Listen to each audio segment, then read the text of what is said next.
Hello everyone, in this video I want to share my favorite build on my interceptor. It's really effective and if done right, it's quite strong.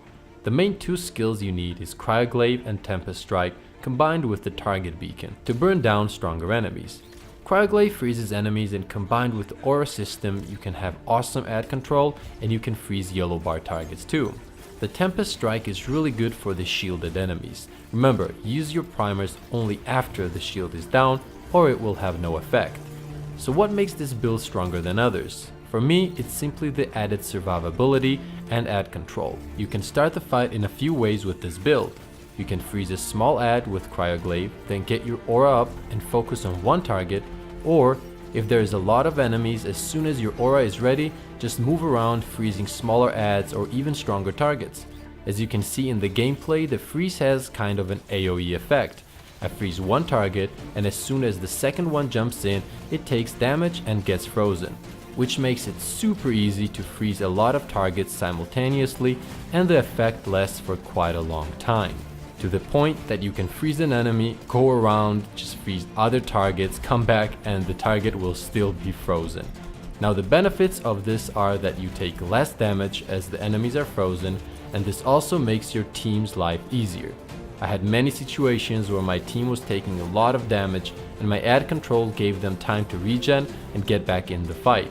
It takes time to get used to this and do it effectively, but once you master it, it definitely adds survivability to the interceptor. Every time I go back to the other builds now, I just take more damage and have to disengage way more often. Now if you have the shielded enemy and no ads, you want to do some melee damage and use your Tempest Strike to burn down the shield.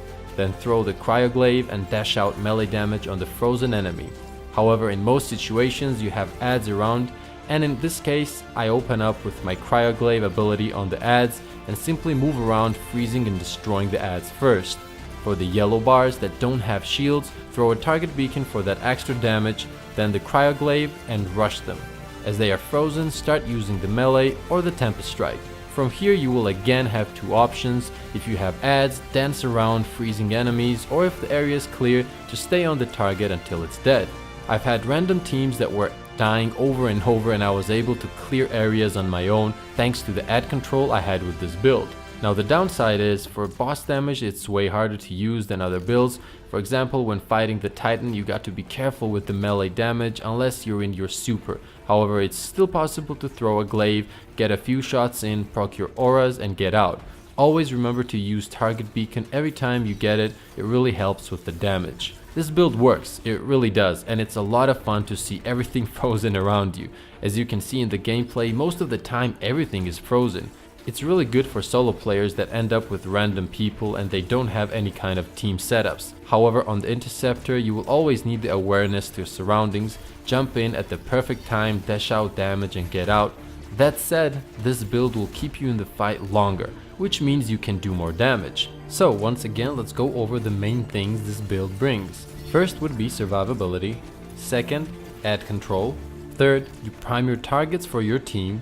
And finally, the ability to do more damage as you can stay in the fight longer. And I really think people underestimate how long the enemies are actually frozen. It really lasts for a long time. And for a class like an interceptor, the ability to jump in a fight and control the battlefield, freeze your enemies, is just perfect.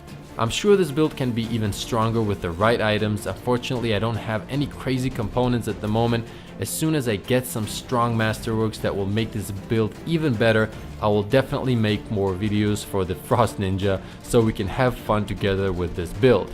I want to thank you guys for all the subs and likes. It means a lot and I really appreciate it. Thank you once again, and as always, have a crazy beautiful day.